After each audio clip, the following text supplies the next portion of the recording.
Buenas tardes.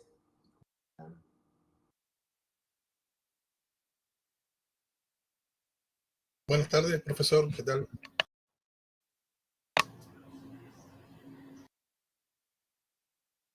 Buenas tardes, profesor. ¿Me oyen bien? Perfecto.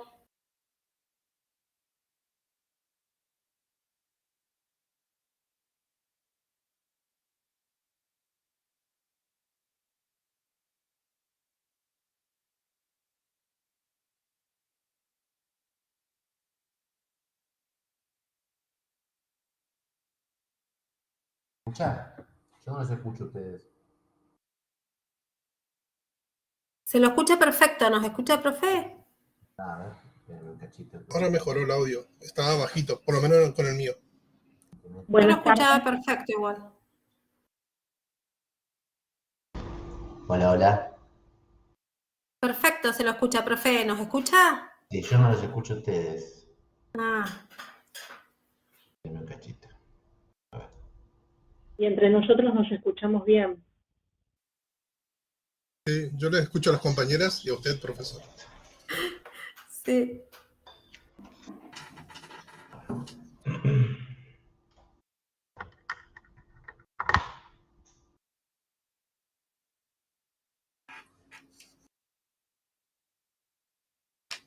A ver, ¿ahora me escuchan bien? Vale, Sí. ¿ustedes me escuchan bien? Sí, profe, nosotros lo escuchamos perfecto. ¿Usted nos escucha? Ahora sí. Ahora sí. Sí. Se vuelve loca la plataforma. Bueno. Excelente. Bueno, ya los corregí, algunos, me quedan pocas cosas para corregir. Vi que, bueno, muchos siguieron insistiendo con esto de que hay muchas etapas. Les puse y les aclaré que no a todos, porque veo que hay una confusión con respecto a fases y etapas. Bien, etapas obligatorias de un proceso penal son solamente dos. Siempre, acá y en la que acá. Siempre, siempre, siempre, siempre. No va a haber más de dos. El resto son diferentes fases que van a estar sujetas a determinados efectos que puedan producir decisiones jurisdiccionales que se vayan dando en el devenir del proceso, pero no son etapas propias y obligatorias, ¿no?, de cualquier tipo de procedimiento penal. ¿Ok? Eso para que quede claro. Respecto después de una de las actividades que tuvieron que hacer, fue muy interesante lo que plantearon algunos en cuanto a, hay una actividad que tienen que hacer donde se discute si un grupo de vecinos puede impugnar una decisión jurisdiccional que rechazó, ¿no?, la pretensión de adjudicarse el rol de querellante, ¿no? Hay muchos que pusieron que sí, otros que pusieron que no, producto de que hicieron un análisis del bien jurídico protegido. Está bien, son cuestiones de criterio. Decirles que yo les diga que está mal una cosa o la otra, estaría equivocado yo. No obstante, tengamos en cuenta que la actividad habla de que hubo requisitos mínimos o requisitos de legitimidad, ¿no?, por la cual fueron rechazados. Por ende, parece que si nos vamos estrictamente a lo que tiene que ver con el bien jurídico protegido, nos estamos ahondando ya en el fondo, más que requisitos mínimos, ¿bien? Así que, más allá de los criterios que ustedes puedan adoptar acá en cuanto a si corresponde o no, siempre y cuando desarrollen el argumento, por eso les digo que está bien que lo hagan, cuando sea un rechazo, la regla procesal es que siempre se adjudique el rol de querellante y no se ahonde tanto en el fondo para ver si después se verifica o no una vulneración al bien jurídico.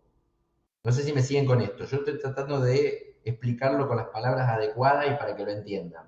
El bien jurídico, yo voy a hacer hago mucho spoiler del derecho penal, pero porque a mí me gusta mucho y perdón si me meto en otras materias, cuando uno analiza el bien jurídico protegido de un caso, ¿no? De un hecho en sí, eso impacta en lo que es el elemento de antijuricidad. Vieron que la teoría del delito tiene acto, típico, antijurídico, culpable y punible. Siempre. No podemos salir de ese esquema. ¿Ok? En este caso, acto habría, ¿no? Tipicidad a priori habría. Entonces tendríamos que detenernos en lo que se llama técnicamente antijuricidad material. Pero bueno, como ven, es algo que va más al fondo, ¿no? La actividad parece ser que se deposita en el análisis de los requisitos mínimos que uno debe presentar, ¿no? Para que le den ese rol de querellante. ¿Ok? Así que más allá de los criterios, la regla es, para que les quede claro, que siempre todo es querellante, ¿no? Igual está muy bien lo que dicen porque puede plantear una discusión. Aquellos que van ya con el propósito de, che, escúchame, el bien jurídico protegido no protege estrictamente a esos vecinos, es algo mucho más amplio. Entonces podría rechazarse su pretensión de constituirse como parte en el proceso. Algunos capaz que no me entiendan, otros espero que sí, que me sigan con lo que vengo diciendo, porque obviamente ya nos estamos empezando a ahondar en cosas muy puntuales de la materia, en cosas que son más complejas, no son intuitivas, no es que vamos a leer algo y escuchar algo y decir, esta es la respuesta. No, esto es un universo que genera al mismo tiempo un metaverso. ¿Vieron cómo se dice esto de diferentes tipos de escenarios? Bueno, sucede realmente. Por eso en lo que compete a mí como abogado, yo soy un fanático del derecho penal. A mí me gusta mucho el derecho penal. Como les debe pasar a los que les gusta el derecho civil. No es cuadrado. Esto no es lineal. A mí me pasa cuando doy otras clases que a veces propongo casos y todos me dicen, bueno, si pasa esto, es esto, ¿no? No, mira, eso pasa en matemática. En derecho no. Y ustedes lo van a ir viendo esto que yo digo. No es lineal. Tenemos una ciencia social, hay seres humanos, los conflictos se mueven, se actualizan, las interpretaciones se desdoblan, se unifican, ¿no? Entonces, todo va transitando diferentes caminos, visiones, ¿no? No es lo mismo observar que ver, decía Kant, ¿no? En sus tratados, no es lo mismo. Entonces nos podemos encontrar con versiones disímiles, ¿ok? Sí, Roxana.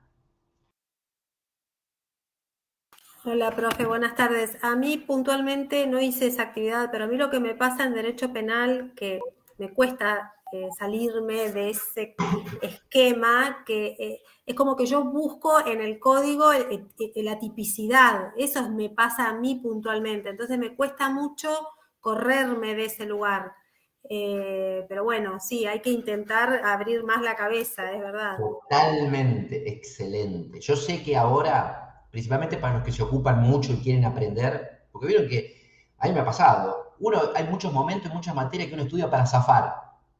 Que te pongan la nota y uno va avanzando, porque a veces también el mismo ritmo que vivimos nos asfixia y no nos deja otra oportunidad. Pero hay momentos donde hay que aprender. Hay que sentarse y decir, che, más allá de aprobar, necesito entender esto porque el día de mañana me van a dar una lapicera, yo voy a poder firmar y me van a pagar por esto y puedo cambiar la vida de una persona y puedo hacer bien mi trabajo. Y si no lo sé hacer, puedo tener complicaciones, ¿no? O si no, va a pasar lo que pasa muchas veces en esta selva en la que vivimos, va a venir otro abogado que sí lo sabe hacer y nos van a dar un besito y nos van a echar a la miércoles. Mi idea es no solamente que aprendan, sino que darle todas las herramientas posibles para que el día de mañana, cuando ustedes ya puedan firmar y ser abogados y ayudar a alguien, tengan lo mínimo. ¿Sí? Tengan lo mínimo para poder meter, ¿no? esos manotazos de profesional. Por eso a veces puede parecer que los exijo bastante o que parece que elevamos mucho el nivel, pero lo hago porque necesito que ustedes se exijan un poco en esto. Y al mismo tiempo que me exijan a mí, obvio, cuando no entienden algo, que me pregunten. Bueno, ¿qué más tenía que decirles? Y después hay otra actividad que tiene algunas cuestiones que hoy vamos a analizar un poquito, para así los ayudo a hacerla, porque como le dije, tenemos esta complejidad de que tienen que hacer actividades, pero si no tienen una base para sostener lo que están diciendo, Es como que seguimos lo intuitivo. Lo que se llaman, búsquenlo algún día, abogados leguleyos. Son los abogados que escuchan de oído y que nos... ¿Vieron el programa Hablemos sin saber?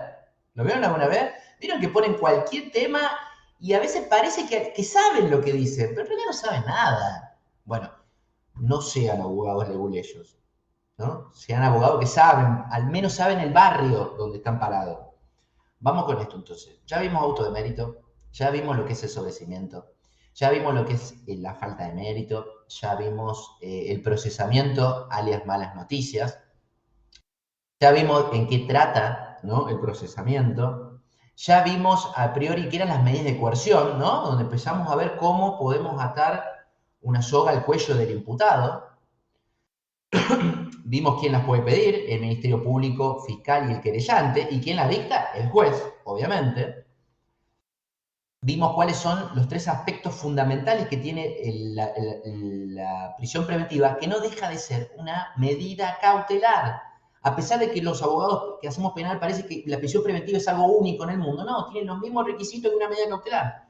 Por eso, cuando ustedes vean procesal civil, van a ver que les suena muy parecido, van a decir, che, pero esto es lo mismo, sí, es lo mismo, tiene los mismos requisitos. Vimos esto de las diferentes medidas de coerción que se pueden aplicar y empezamos con una promesa, ¿no? Y fuimos viendo que la cosita podía seguir avanzando, ¿no? Retención de viaje, prohibiciones de concurrir, perimetrales, abandono inmediato de domicilio, cauciones personales o reales, dispositivo electrónico alias pulsera electrónica, ¿no?, como se conoce vulgarmente, arresto domiciliario, me quedo en mi casa con la pulsera, una cuestión como Cristina. Y acá les metí la diferencia. Cristina tiene prisión domiciliaria, no arresto domiciliario, porque el arresto domiciliario se da en las 2 etapas, se da en la etapa de instrucción. La prisión domiciliaria se da cuando ya hay una condena, ¿no?, que es lo que pasa en Cristina Fernández de Kirchner. Y después nos metimos con lo peor que nos puede pasar, prisión preventiva, ¿no? Lo último de lo último, lo más fuerte. ¿Por qué lo más fuerte? Porque nos meten en cana, nos meten en prisión. Que es lo mismo que te condenen a prisión. O sea, los efectos, la naturaleza de los efectos no modifican, es lo mismo. Solamente que en uno estás preso desde que arranca el proceso y en el otro estás preso cuando se dicta sentencia. Básicamente es eso. Ahora vamos a avanzar y vamos a ver cuáles son los presupuestos que tiene que tener una prisión preventiva para efectivamente poder aplicarla. Y esto es lo que todos los abogados en derecho penal tenemos que saber, y en procesal penal más estrictamente, para poder empezar a discutir si esto corresponde o no. Vamos a ver primero el famoso presupuesto de fuga. ¿Vieron que a veces en la tele se habla, no, porque tiene que darse la fuga o el entorpecimiento? Lo escuchamos siempre y digo, ¿de qué se trata? Bueno, acá vamos a ver de qué se trata. En primer lugar, el primer aspecto que se debe analizar para ver si existe el peligro de fuga es el famoso arraigo. Les doy un consejo muy importante, que es un error habitual que tienen los abogados en derecho penal cuando hablan de arraigo. Y que, por supuesto, se debe permitir que lo tenga un estudiante, obvio, ¿no? El arraigo, generalmente, lo buscan una analogía con el domicilio. Dicen, no tiene arraigo, es porque no tiene casa. Siempre que escuchan eso, vieron que generalmente se encuentra una analogía, se relaciona. Si no tiene arraigo es porque no tiene casa. Bueno, esto en derecho penal está mal. Y ahora les voy a explicar por qué.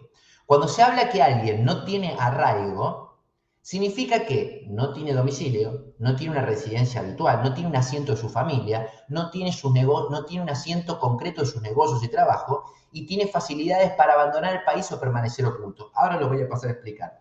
A lo que voy con lo primero, para relacionarlo con esto segundo que acabo de decir, es que el domicilio es un punto nada más del arraigo. El arraigo comprende una serie de elementos, que los acabo de mencionar y que la tienen en pantalla, es el inciso A, léanlo si no. El inciso A es una construcción de elementos que hacen a que una persona no tenga arraigo. Es decir, vos puede ser que no tengas una casa fija, porque tenés muchas casas, porque vivís en la casa de tu mamá, en la casa de tu abuela, en la casa de amigos, pero eso no significa que no tengas arraigo.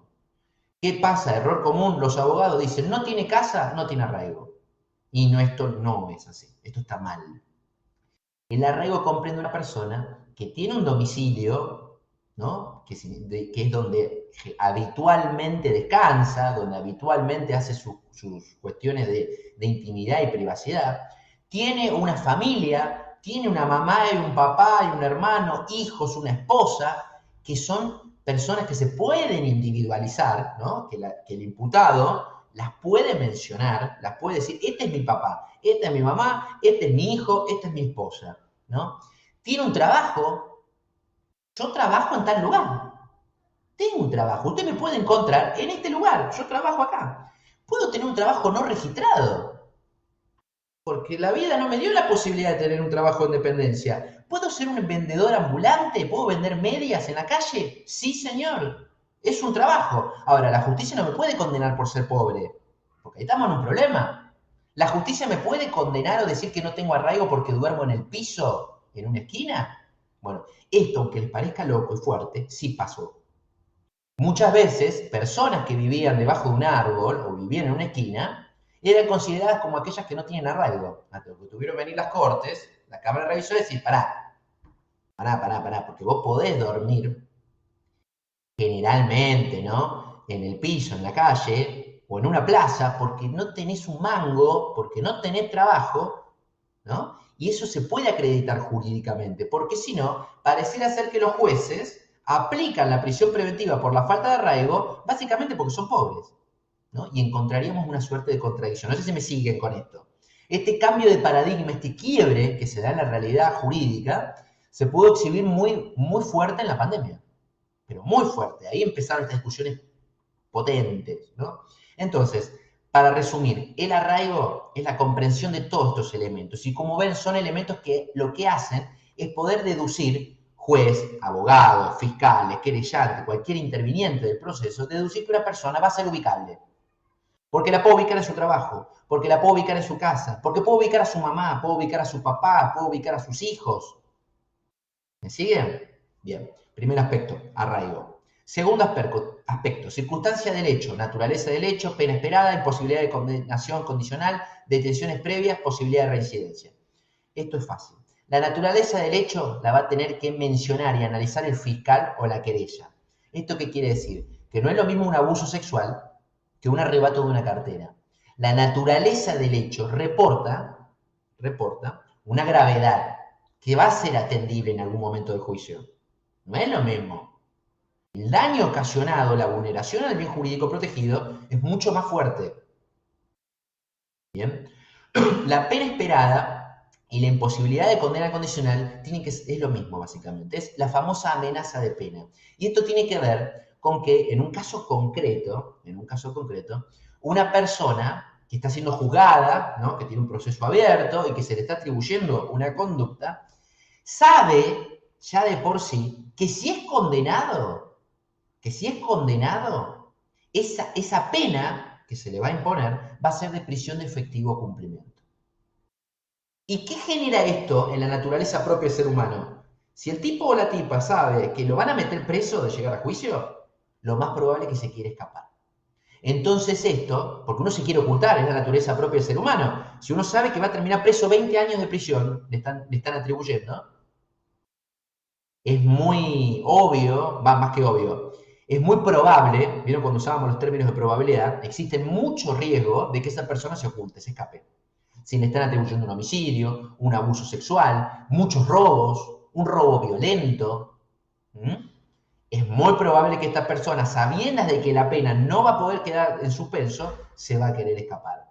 Lo mismo sucede que si dentro de estos parámetros vemos que esta persona ya ha cumplido otras condenas anteriores, ha cumplido condenas, no es que tiene muchos casos abiertos, condenas en prisión por delitos de la misma cuantía y dolosos. Es decir, si a mí ya me condenaron por robo y otra vez tengo otro proceso en robo, voy a tener y voy a ser declarado reincidente. Esto lo van a ver después muy bien en Derecho Penal Parte General. Pero cuando me declaran reincidente, yo tengo la imposibilidad de acceder a una libertad anticipada. La reincidencia, ¿saben cuál es el efecto que genera? Es que justamente me ataca mi posibilidad de tener una libertad anticipada, o semi-libertad, o libertad condicional, como también se conoce en el ambiente penal. ¿Ok? Ser reincidente es lo que genera es esto. No puedo salir antes, tengo que cumplir toda la pena. ¿Bien? Entonces, este parámetro lo pueden usar los abogados para decir, bueno, es muy probable que esta persona se mande a mudar, se esconda, ¿Me siguen? Seguimos con fuga. Vamos al último aspecto. Comportamiento del imputado, conducta en el proceso actual o anterior, rebeldía, falsificación, ocultamiento de identidad, domicilio que permitan presumir que no se someterá a procedimiento.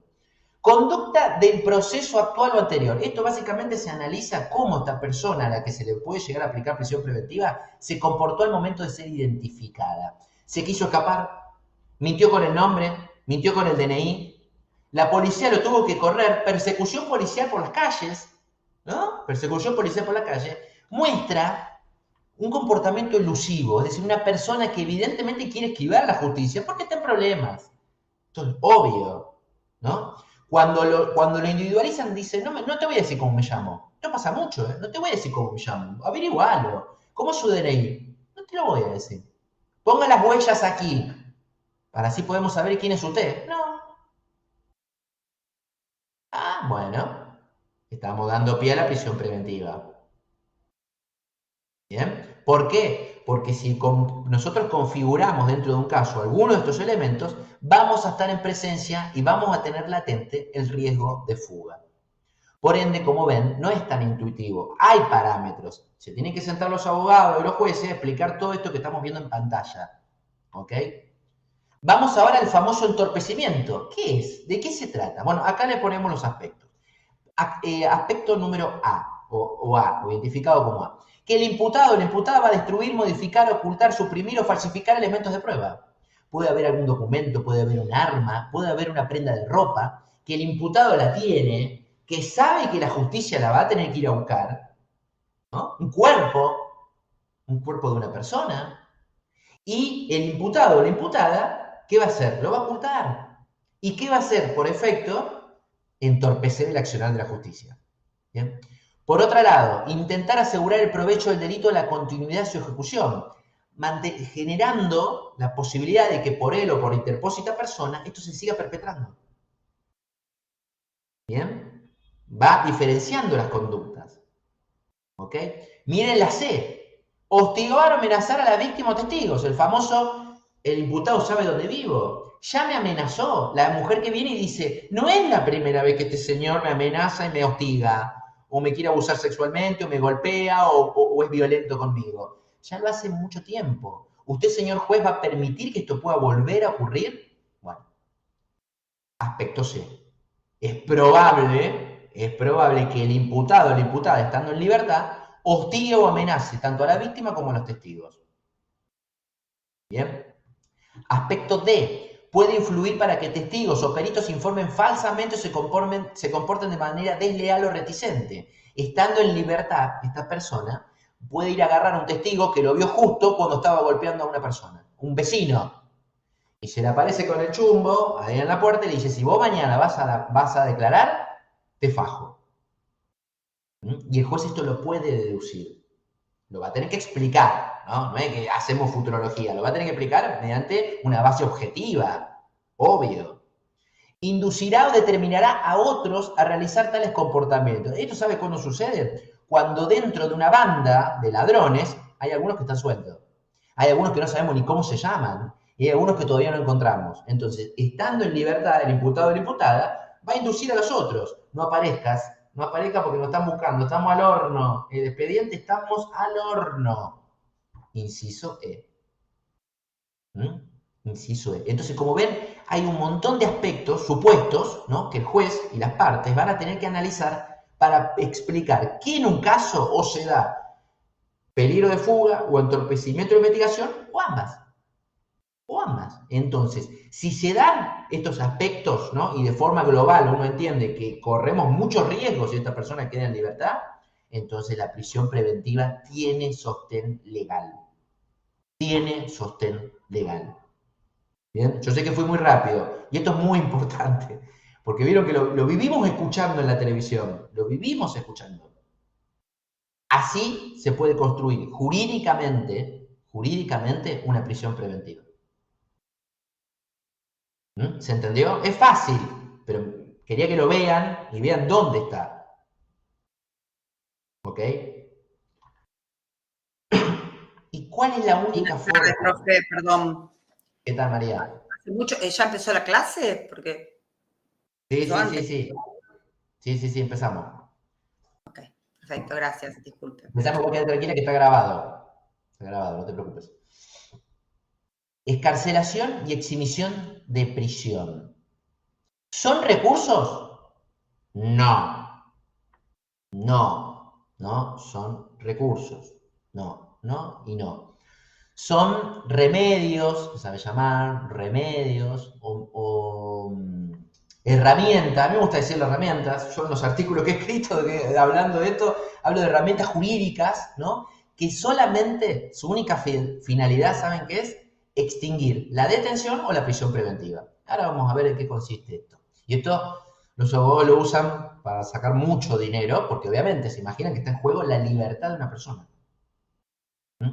El artículo 316 del Código Procesal Penal de la Nación dice que toda persona que se considere imputada a un delito en causa penal determinada, cualquier sea el estado en el que éste se encuentre y hasta el momento en que se dictare prisión preventiva, ¿no?, podrá por sí o por tercero solicitar al juez que entienda en aquella su exención de prisión. Acá es algo importante analizarlo. Si dice que hasta el momento que se dictare una prisión preventiva, significa que aún no se dictó. Por ende, estamos dentro de lo que se llama, en proceso penal, la orden de detención. Al haber una orden de detención y no aún prisión preventiva, ¿no?, es decir, esta persona no está materialmente tras la reja, la estamos buscando con la policía, ¿no? El imputado por sí o por un tercero, acá es cuando aparece el famoso abogado que dice, no tengo mucho contacto con mi imputado, pero le dejo este regalito, me dice el juzgado, presenta la exhibición de prisión, que básicamente lo que es una forma de anular esa orden de detención y de prometer que el imputado se va a presentar. Es para intentar evitar que esa prisión se materialice. ¿Bien? ¿Qué es lo que va a hacer el juez? Va a calificar los hechos, ¿no? Va a explicar cuál es la atribución que se le hace a esta persona, y cuando pudiera corresponder al imputado un máximo no superior a los 8 años, tenemos un tope legal, 8 años, o sea que la prisión no debe superar los 8 años. De pena de privativa de libertad, podrá eximir de prisión al imputado.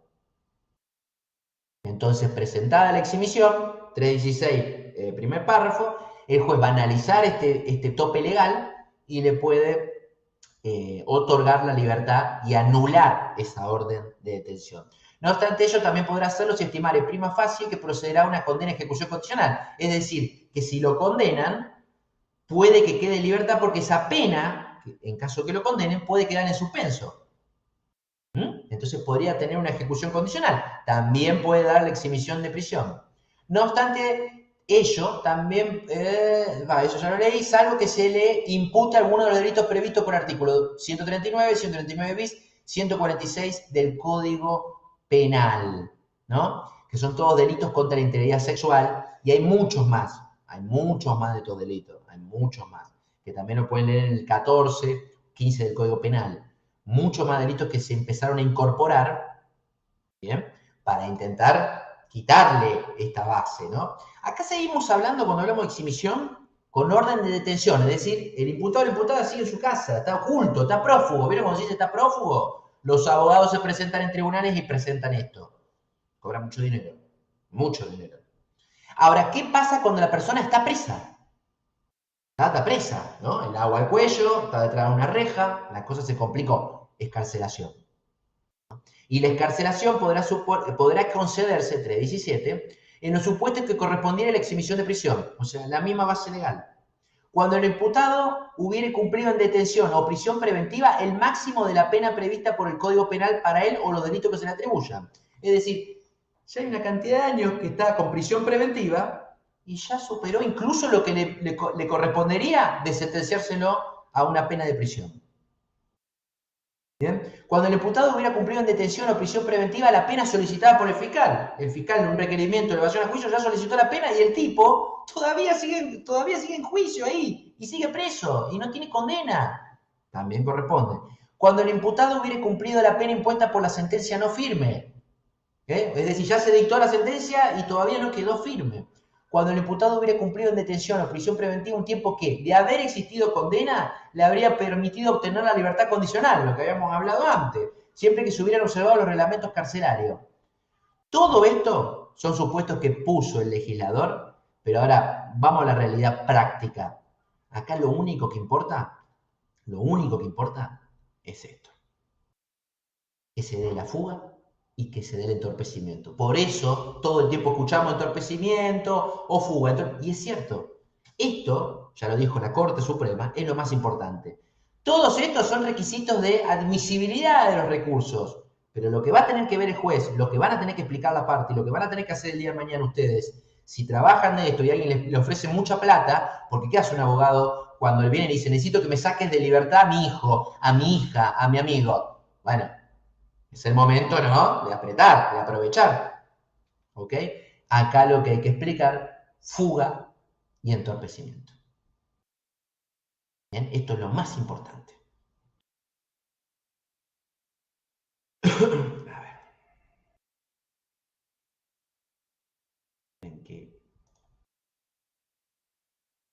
Ahora vamos a pasar a recursos y esto les va a ayudar en lo que es la actividad que tienen que hacer con respecto a la posible impugnación de decisiones fiscales. A ver. Tiene que estar cargando.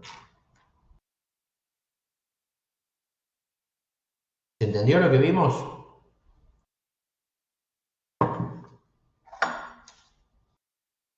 Sí, perfecto, profe. Lo que pasa es que hay veces que uno ve casos en la tele que por ejemplo, se me venía cuando usted hablaba a la cabeza, me acuerdo Elegante, ¿lo conoce a Elegante?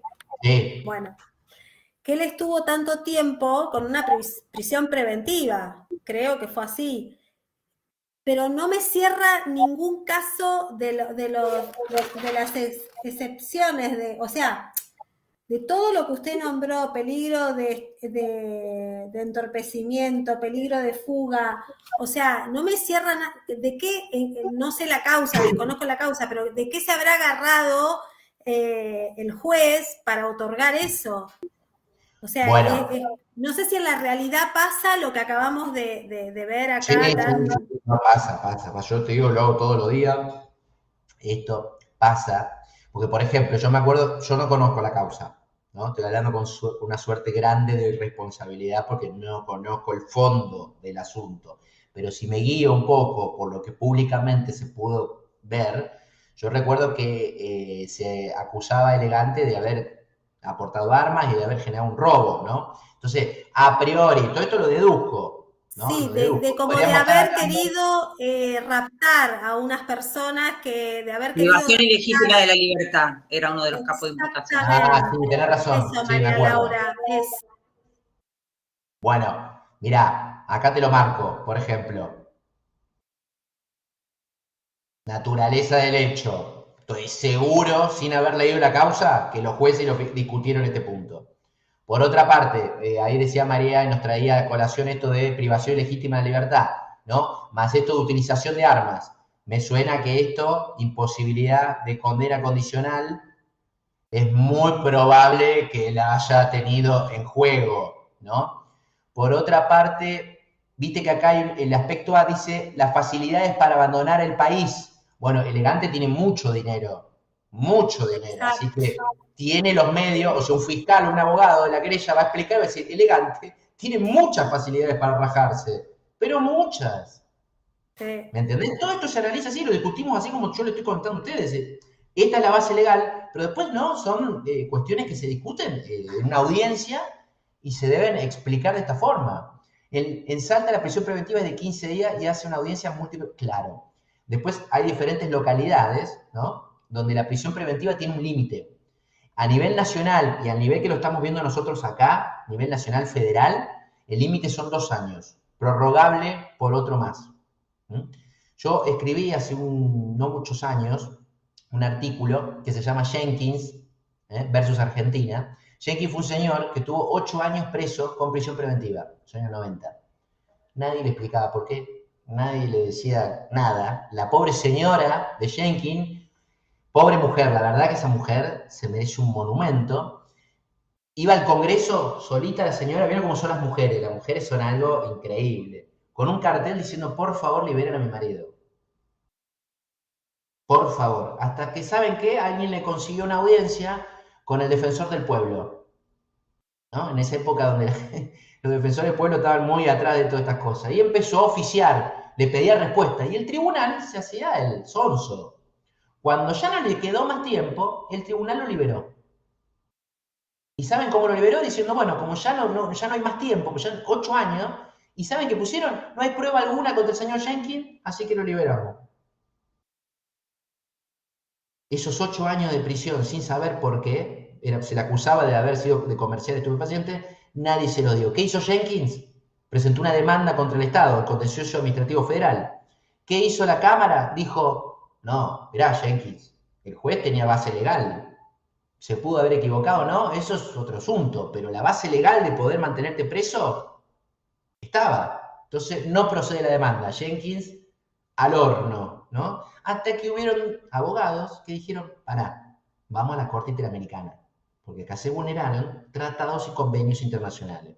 Fueron a la Corte Interamericana y la Corte Interamericana dijo, Argentina hizo todo un desastre. Y corresponde que a Jenkins le paguen indemnización por todos estos años en los que estuvo preso. Y así fue. Eso es un ejemplo de todo, ¿no? Jenkins es un ejemplo, para mí, a mí me gustó tanto el fallo que hice un comentario y analicé otras cuestiones más técnicas, pero han existido estos casos, como decías vos, que, che, pero ¿por qué lo mantienen preso? ¿No? Por eso existen estos límites, ¿no? De 2 años máximo, que es un montón igual. Sí, María.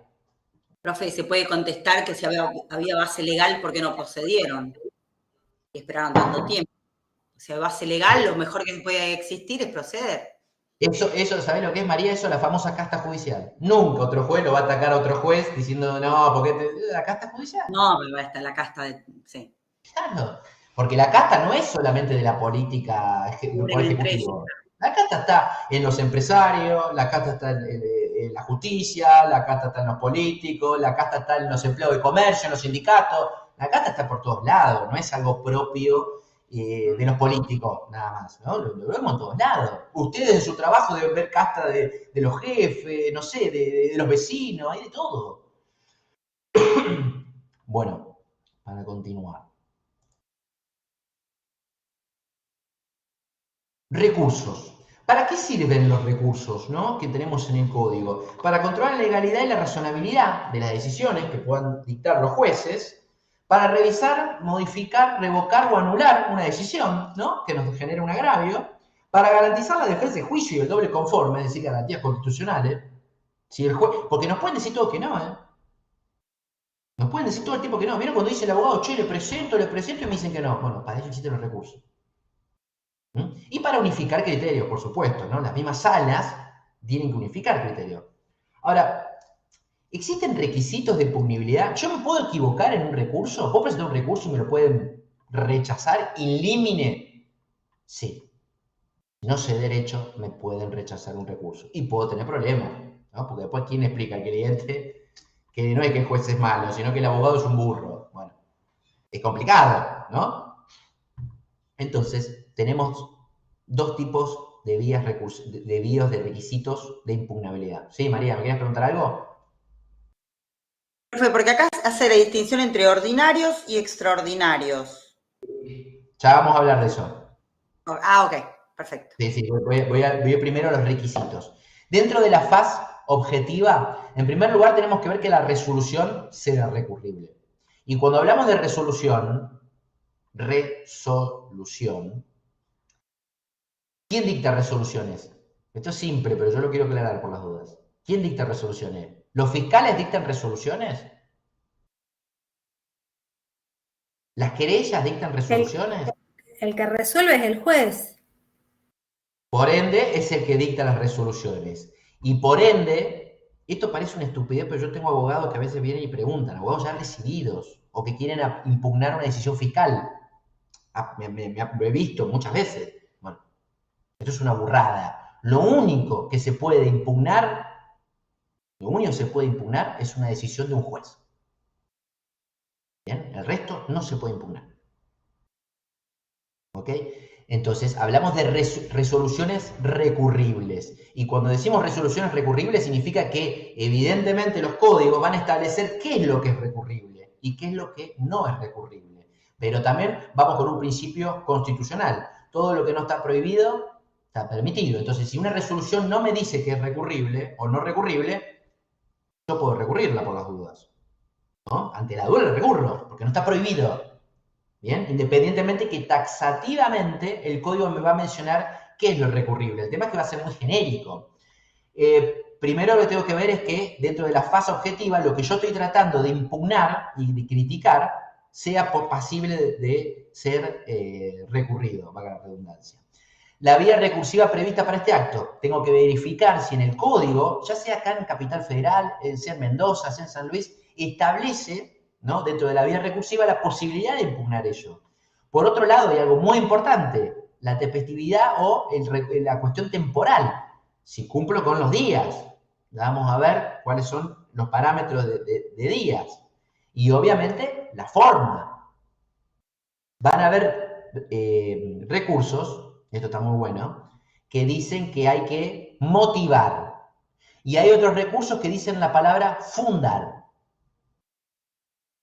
¿Alguien sabe la diferencia entre fundar y motivar? 2 puntos para aquella o para aquel, en cualquier actividad, que lo sepa.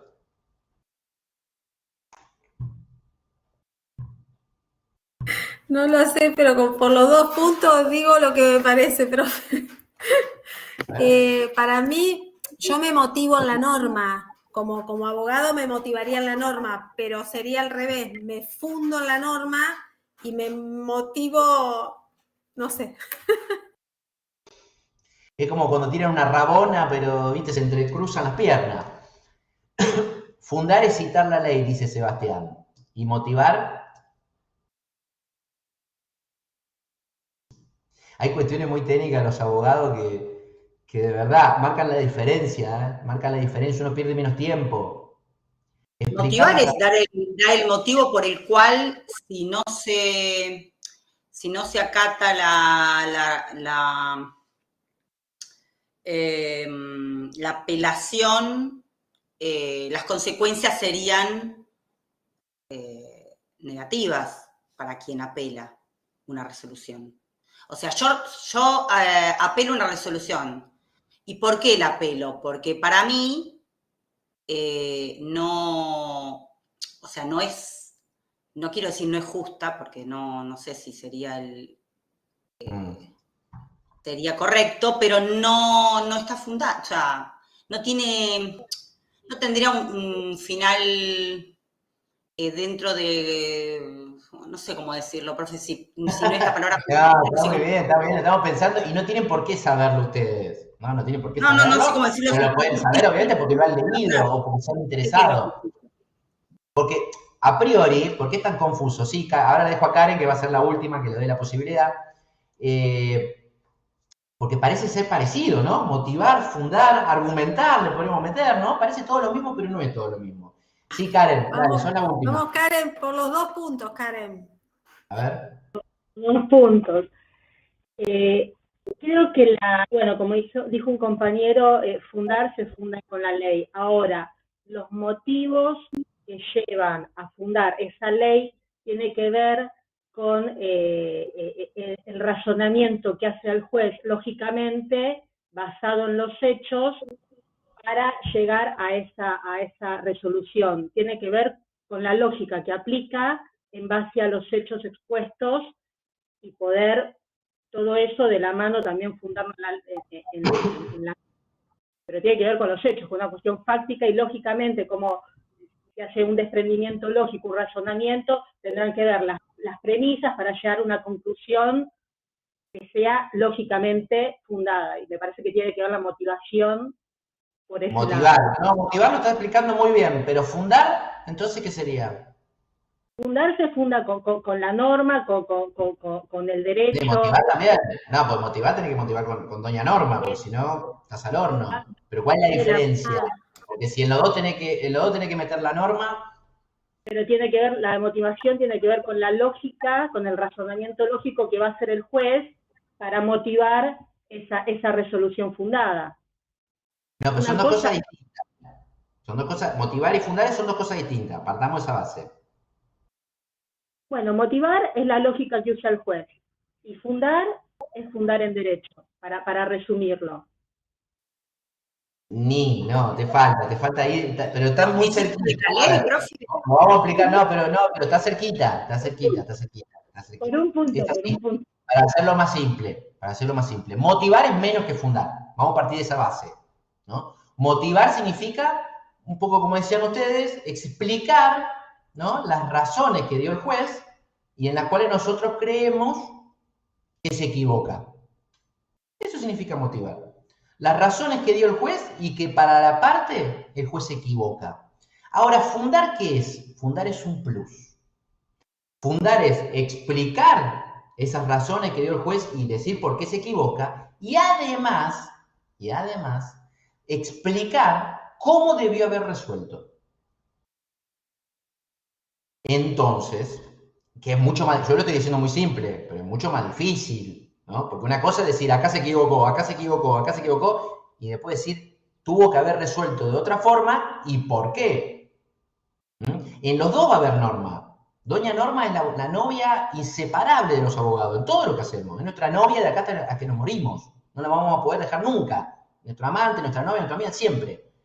Ahora, motivar es una cosa y fundar es otra cosa. Y ahora vamos a verlo un poco más plasmado acá.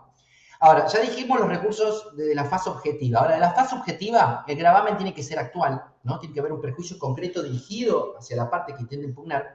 Tiene que haber una legitimación, ¿no? Tiene que tener la posibilidad de esa parte dentro del código, tiene que estar establecida con un rol puntual. Es decir, una víctima que no es parte del proceso, ¿podrá presentar un recurso de apelación? No. Ni de apelación, ni de revocación, ni de nada. No puede impugnar nada, porque no es parte. Sí, María. Pero yo impugno, por ejemplo, yo soy el abogado, impugno una resolución del juez. Y la impugno directamente con el mismo juez, porque tiene que ser el mismo juez que claro, vos criticás a este juez. Claro, yo estoy criticando, le digo, no, mire, lo que usted, como usted motivó y como usted está razonando no está bien, por esto, yo hubiese resuelto así. Pero ¿qué juez te va a dar la razón? O sea, sería como darte un... Y los de arriba, pero vamos a ver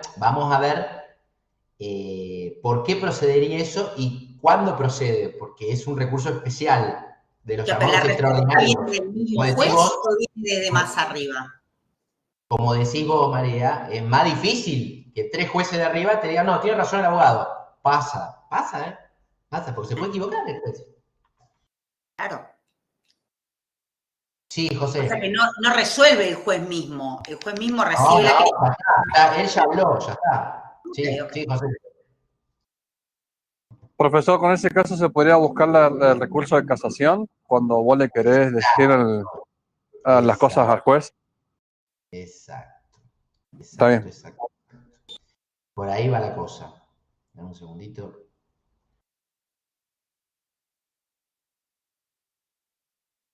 Por ahí va la cosa, exactamente.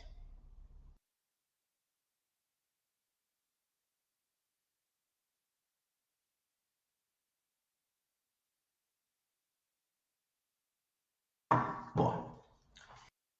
Entonces, dentro de una clasificación puntual, ya más específica de los recursos, nos vamos a encontrar con los ordinarios y los extraordinarios. Vamos a tener el famoso recurso de reposición, ¿no?, que es un recurso muy utilizado en la etapa de instrucción, pero también en la etapa de juicio. Vamos a tener el recurso de apelación, que es por excelencia el recurso más usado en la etapa de instrucción o etapa preliminar, y un extraordinario que es el de casación. Vamos a solamente hablar de casación, ¿por qué? Porque yo pude ver en su programa de Derecho Procesal Civil que el REF, el recurso extraordinario federal, que es el que va ante la Corte, lo van a ver en otra materia, así que no es necesario verlo acá. Vamos a tener uno especial, que es el de queja. Vamos a tener un complementario, yo le puse remedio complementario, que es el famoso recurso de aclaratoria. Y vamos a tener el famoso pedido de nulidad, que pasa lo mismo que excarcelación y exhibición. No es un recurso. Es una declaración de invalidez de un acto. Reposición. Contra resoluciones simples y de trámite del mismo juez. Esto, siempre van a leer esta palabra, no requieren sustanciación, no ameritan una discusión, sino que directamente le decimos al juez que revoque lo que dijo porque se equivocó en algo. Se equivocó en un día, se equivocó en el nombre, se equivocó a quién le recaen los efectos, entonces le presentamos un recurso de reposición. Tiene un término de 3 días. Bien, en principio, algunos códigos tienen un efecto suspensivo. ¿Qué quiere decir suspensivo? Es que la ejecución de esa decisión jurisdiccional no se va a poder materializar hasta tanto que firme. Bien, y acá lo interesante de este recurso es que el juez no lo va a tener que admitir y elevar. No, lo resuelve él. Tiene esa particularidad, lo resuelve el mismo juez al que se lo estamos presentando. ¿Bien? ¿Cuál es la trampita? No, lo que hacen generalmente los abogados le ponen recurso de reposición con apelación en subsidio. Es decir, si vos no te vas a desdecir, voy más arriba. Por eso se utiliza la apelación en subsidio, que ahora vamos a ver en qué consiste. Esto seguramente lo van a usar mucho ustedes. Apelación, recurso por excelencia. Todas aquellas resoluciones que causan un gravamen, me perjudican, me disminuyen la posibilidad de un derecho, me afectan un derecho, me causan un gravamen. Tengo que motivar. Motivar, ¿qué va a hacer? Como dije yo antes, identificar, ¿no?, esas razones que dio el juez y en las cuales nosotros decimos, acá se equivocó, ¿no? Razones de hecho, derecho o prueba. ¿Bien? Efecto devolutivo y suspensivo, dependiendo a dónde apelemos y qué decisión jurisdiccional apelemos. Suspensivo habíamos dicho que no se va a materializar la ejecución, ¿no?, de esa orden hasta tanto quede firme. Devolutivo, ¿qué es? Se ejecuta la orden, ¿no? Pero va a estar sujeta, ¿no es cierto?, esa duración de esa orden a lo que diga la Cámara, ¿no? Porque la va a llegar a la Cámara y lo va a revisar. Lo van a revisar ahora 3 jueces, no 1, 3 voces distintas. La nulidad no puede plantearse como un agravio. ¿Por qué? Porque vamos a perder tiempo. ¿Qué nos van a decir los jueces? No, señor, la nulidad no es un recurso, señor abogado, señora abogada. Es otra cosa. Va por incidente, va por otro lado. Y ahí perdemos tiempo. Hay que tener en claro qué es lo que es un recurso y qué es lo que no es un recurso. Aclaratoria, recurso de aclaratoria, a corregir errores materiales, omisiones o contradicciones de las mismas decisiones del juez. Es muy parecido a la reposición, ¿no? Lo que le intentamos decir al señor juez, cuando usted dijo el imputado, y acá son 15 imputados, ¿puede aclarar de qué imputado está hablando? ¿Puede aclararlo? 3 días, ¿no?, dentro de lo que es la praxis forense. Pasa lo mismo que reposición, lo resuelve el mismo juez. ¿Qué es lo que hace esto? Claro, básicamente es intentar las dilaciones innecesarias, ¿no?, cuando el mismo juez puede subsanar su error. Casación. Acá ya la cosa cambia. Acá sí se suma el plus que les dije antes. Acá hay que fundar. Y como ven, tenemos solamente 2 supuestos de su procedencia. 2 supuestos. Y vamos a leer el primer supuesto, que se llama la famosa inobservancia o errónea aplicación de la ley sustantiva. ¿Qué es esto? Se aplicó mal el Código Penal. Y por otro lado, la inobservancia de las normas procesales con afectación a la garantía o validez de la sentencia. Se aplicó mal el Código Procesal Penal de la Nación. Entonces, en un mismo recurso tenemos todo un código que entra en el inciso 1. Y en un mismo recurso tenemos todo el código que entra en el inciso 2. Contempla todo el ordenamiento. Acá tenemos un plazo de 10 días. Por eso es extraordinario. El otro es 3. Por eso acá hablamos de fundar. ¿Vieron cuando conversábamos de qué era fundar? Era explicar los motivos, identificar los agravios y además decirle cómo debió resolver el juez. Lo que se imagina conlleva una explicación larga, ardua, abogado que se pone a laburar con mucho tiempo. De hecho, 10 días les va a parecer poco. Va a parecer poco, no alcanzan 10 días. Hay que estar metiéndole ritmo. No cualquier abogado se anima a hacer esto. A ver, los abogados se animan a hacer cualquier cosa. A lo que voy es, no se animan a hacer esto con ánimos de que realmente sea procedente. Porque yo he visto recursos de casación de 3 carillas. No llegan ni siquiera a los requisitos de impugnabilidad objetiva y subjetiva que vimos antes. Generalmente estos recursos tienen de 30 a 45 hojas como base, por la cantidad de cosas que uno tiene que explicar. ¿Bien? Recuerden que tenemos una Cámara Federal de Casación Federal, Casación Federal y Casación Nacional, que ya lo vimos en estas situaciones equívocas que había entre un Código Procesal Penal Federal y un Código Procesal Penal Nación. Sí, Karen. Profesor, en los escalafones para la apelación, bueno, yo tengo los juzgados, bueno, digamos, los orales, criminales, lo que sea. Después viene Cámara, después viene Casación y después la Corte sería, ¿no? Exacto, muy bien, exacto. Está bueno traerlo a colación.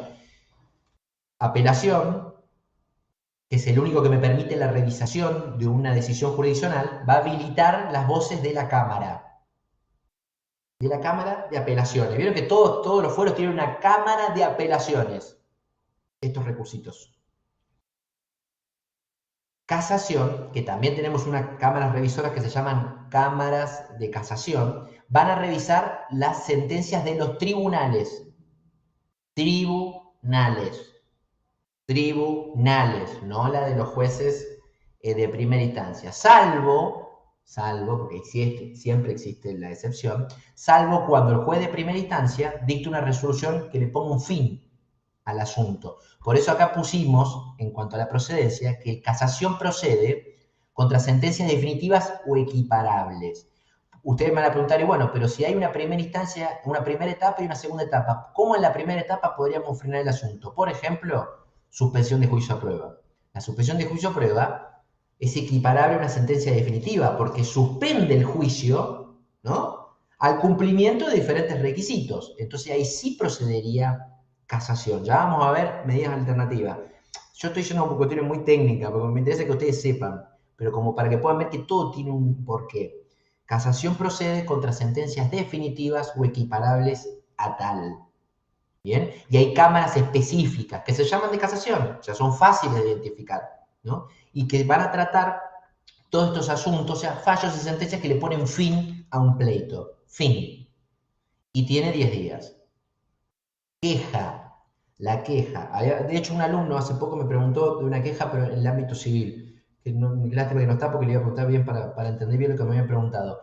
Pero la queja procede cuando, voy un ratito para atrás, cuando yo presenté, y yo creo que estoy cumpliendo con todo esto, pero a mí me lo rechazaron, porque me dijeron, no, vos no cumplís con los requisitos de impugnabilidad de la fase objetiva y subjetiva. No, inadmisible. Mi posibilidad está acá. Me quejo, ¿ante dónde? Es un recurso especial, por eso le puse que era especial. Directamente voy a la Cámara Revisora. La Cámara Revisora lo recibe y dice, a ver, bueno, ok, llama al juez o al tribunal y le dice, explícame qué pasó acá.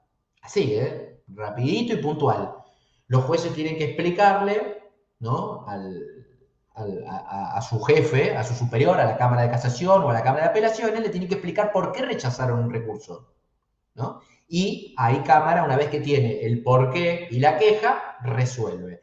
¿Qué resuelve? No resuelve el fondo del asunto. Resuelve de que ese recurso debió ser concedido. Se lo devuelve al juez para que vea qué es lo que tiene que conceder, ¿no? Ahí empieza como otro nuevo recorrido, y de nuevo se lo eleva a la misma Cámara. Es como algo sonso, porque podríamos decir, che, si atendés la queja, atendé el fondo, porque evidentemente la parte se está quejando del fondo, ¿no? Pero bueno, el legislador evidentemente quiso dar esta chance. Ahora, ¿qué trae aparejado esto? Costas. No sé si saben lo que son las costas, pero las costas es, si fallaste, tenés que pagar las costas, ¿no? El costo de este procedimiento, el costo de que los jueces se sienten a analizar tu caso, cuando ya te dijeron que no. ¿Bien? Entonces la queja trae aparejado la posibilidad de costas. En general, que se estima que el abogado le cuente, che, mirá, vos querés que vaya a fondo al cliente, yo peleo con uña y diente, pero mirá que nos puede salir mal, porque esto no es matemática. Esto no es matemática. Nunca le aseguren a ningún cliente ningún resultado. Ninguno. Siempre voy a hacer todo lo que puedo hacer dentro de mis posibilidades. Pero acá no existe, tengo el teléfono del juez, tengo el del fiscal, del querellante, de todas las cámaras, porque en alguno, por más que tengas de alguno, en alguno te puede pasar. No.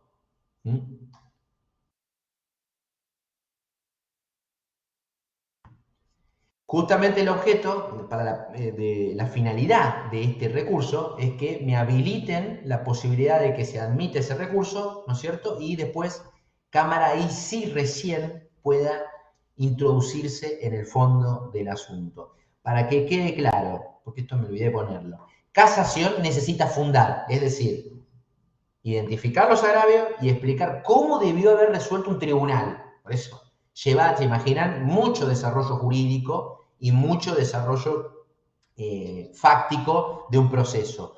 ¿Cuándo procede casación? Es uno de los recursos más complejos que existen. Cuando alguna aplicación de un artículo del Código Penal está equivocado, o cuando algún artículo del Código Procesal Penal está equivocado. O sea, miren cómo en 2 artículos el legislador metió 2 códigos. Para que la parte tenga posibilidades, ¿no?, de hacer real, ¿no?, esa modificación o anulación de sentencia que no esté acorde a esto. Porque los jueces pueden fallar. Pueden entender que algo es un abuso y no es un abuso. Pueden entender que algo es un robo y no es un robo. Pueden entender que algo es válido, jurídicamente esa prueba fue obtenida como corresponde, pero en realidad es una prueba que fue obtenida con un allanamiento ilegítimo. Se puede equivocar. Para eso está casación. Casación, que es casar. Casan la sentencia, la casan. La casan, se dice, van a ver ustedes que dicen, se queda casada la sentencia, se anula y se devuelve al tribunal, o ya en la misma sala dicta una resolución sobre el fondo del asunto. Por ejemplo, iba con una condena, vuelve con una absolución. Lo único que no puede pasar es que se agrave la situación del impugnante. Está prohibido eso, porque antes, ¿qué es lo que pasaba? Uno iba apelaba una pena por 5 años y casación la devolvía y decía, no, se equivocó, pero ponerle los 5 años, le tenía que haber puesto 20. Y me decía, ¿para qué pone? ¿Para qué pone? Bueno, estas cosas sucedían. No puede operar la impugnación porque si no ahí como que evidentemente está diciendo no me impugne, parece más un capricho o un enojo de los tribunales revisores de ¿por qué me jodés? ¿Por qué me hacés laburar? Bueno, no puede ser así esto, por supuesto. Eso se llama el famoso principio del reformato imperius, ¿no?, que está prohibido agravar la situación del impugnante, prohibido. Bien, y obviamente se imaginan que esto opera solamente para el imputado, no para el fiscal, porque al fiscal no lo van a meter preso nunca, ¿no? Y al querellante se supone a priori que no. Bueno, respecto a lo que ustedes tenían que hacer a una actividad, si ya lo dejo, ya lo dejando, ustedes tenían que responder si se puede impugnar una decisión fiscal. ¿No? No. Obviamente, para seguir la hilación y la lógica de lo que decimos, las decisiones fiscales no se pueden impugnar. Solamente se puede impugnar a un juez. Y aunque les parezca loco, yo tengo abogados de muchos años que han presentado recursos de apelación contra decisiones fiscales. Lo que es una burrada. Burrada mal. Pero mal. O víctimas que han... Pobre, pero la víctima... Pasa que yo he tenido víctimas que han venido en nombre de un abogado y te han querido presentar un recurso de apelación. No, no sos parte. Ya lo dijimos el primer día. Pedí que lo tengan bien entendido. En penal, las partes son el fiscal y el imputado. El resto pueden estar o no estar, pero siempre tiene que estar el imputado y el fiscal. El juez no es parte, la víctima no es parte, hasta tanto se constituya como querellante. ¿Bien? Entonces, las decisiones fiscales no se pueden impugnar, solamente las de los jueces. Por otro lado, las medidas de prueba, si son rechazadas, ¿se pueden impugnar? No.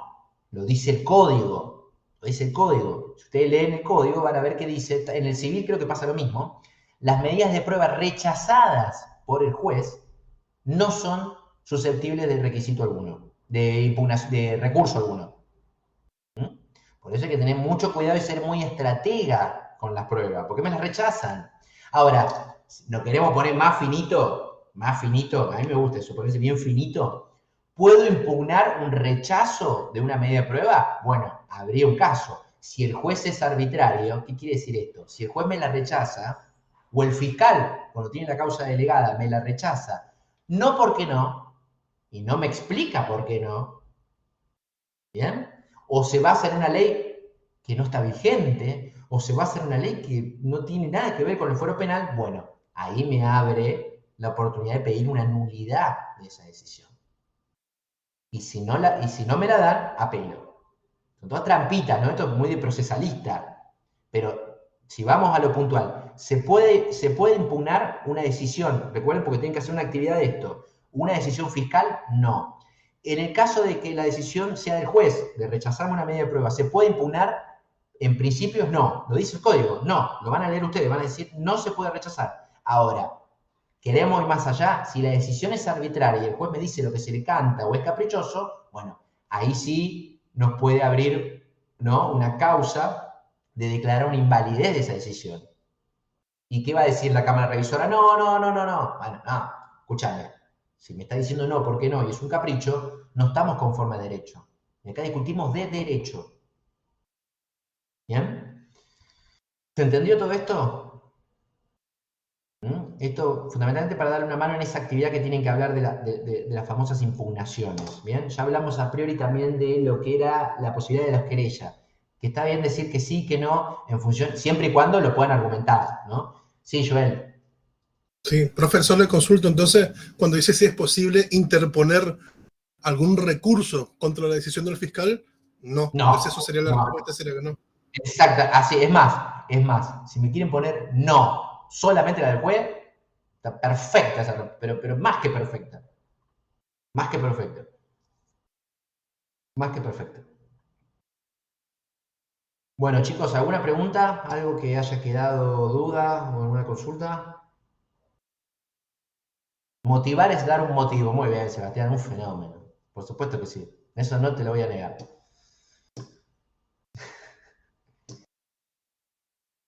¿Ninguna pregunta? Bueno. Listo, chicos. Entonces los veo el martes que viene. Gracias, profe. Saludos. Nos vemos. Buena semana. Gracias, profe. Nos vemos. Chao, profe. Chao, chicos. Chao, profesor. Que siga bien. Hasta luego. Sí, Norma, decime. Decime. Ah, me estaba saludando. Pensé que me querías preguntar algo. No pasa nada. Chao, chicos. Nos vemos.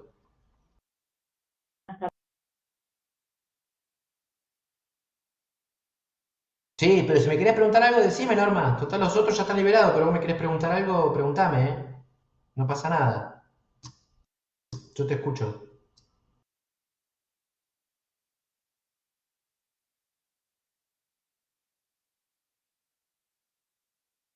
¿Segura? Bueno, si no me preguntas, no hay problema. Sí, José, ¿me querías preguntar algo?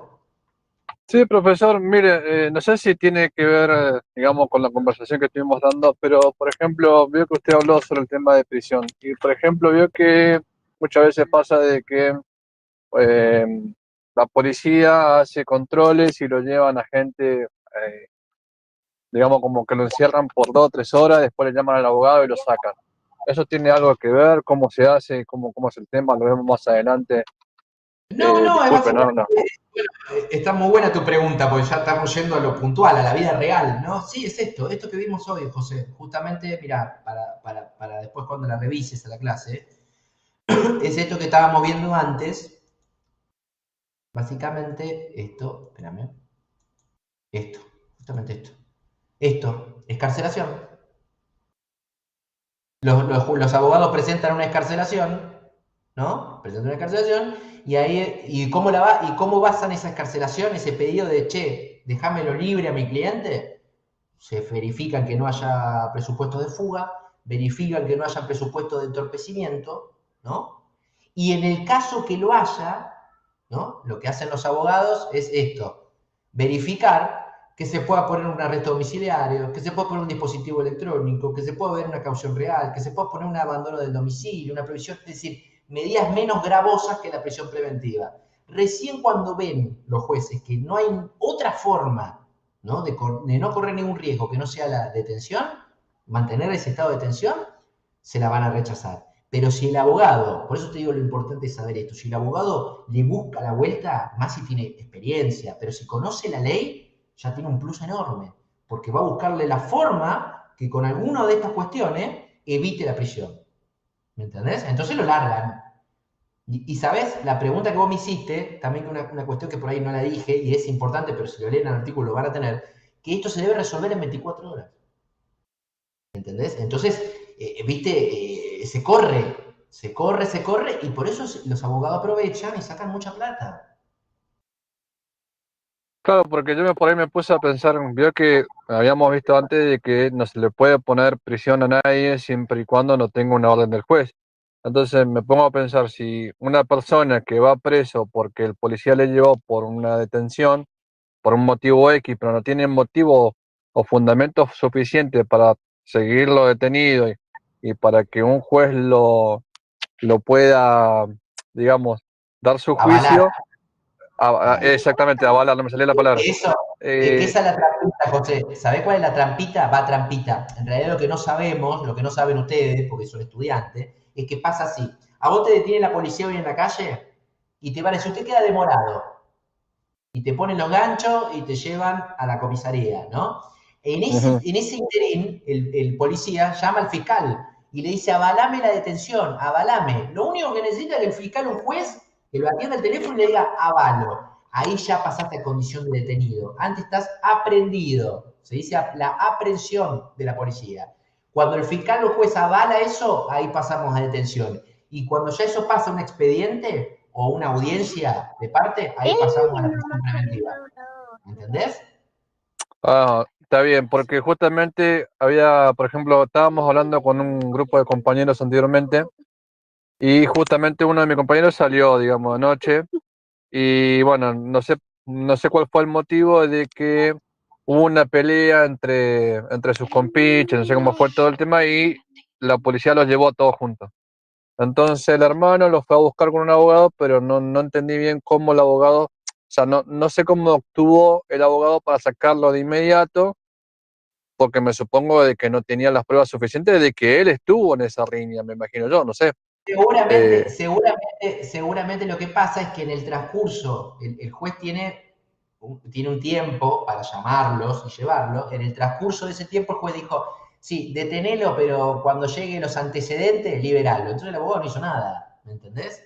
Lo hizo todo el juez, lo ordenó todo el juez ahí en el interín. Porque si no media una audiencia y no media un expediente de por medio, el abogado no tiene que hacer nada. Está a la espera, ¿me entendés? Y después sí, el abogado viene y le dice a todos, no saben lo que tuve que hacer. Y no hizo nada. Porque el abogado actúa, y sí, José, después lo vas a aprender vos la profesión, ¿no? Yo ya lo sé. Pero nosotros estamos en la creencia, viste, que el abogado presentó, puso, y no hizo nada. No hizo nada. Claro. El abogado labura Claro, sí. cuando ya está el expediente. El abogado labura cuando te pone la cara en una audiencia. Y la pone, y dice, y habla. Claro, a mí, por ejemplo, a mí me interesa mucho lo que es penal, profesor, entonces por ahí le meto, por ahí le erro en algunas cositas o algo por el estilo, pero me interesa mucho lo penal, entonces por eso le pregunto, porque lo quiero aprender bien, quiero saber bien cómo es el tema y quiero estar al tanto. Espero dejarte algunas cosas y que te sirvan para el día de mañana. No, yo con usted aprendí un montón y lo bueno es que yo escucho y escucho otra vez, digamos, las clases y me va dejando bien en claro todas las cosas, pues es la única forma de aprender, profesor. Totalmente. Bueno, chicos, profe, muchas gracias por la explicación. No, por favor, no pasa nada. Que siga bien, profe. Chao, chao. Igualmente. Listo. ¿Vos, Pamela, querías preguntar algo? ¿No? Listo. Bueno. Los dejo.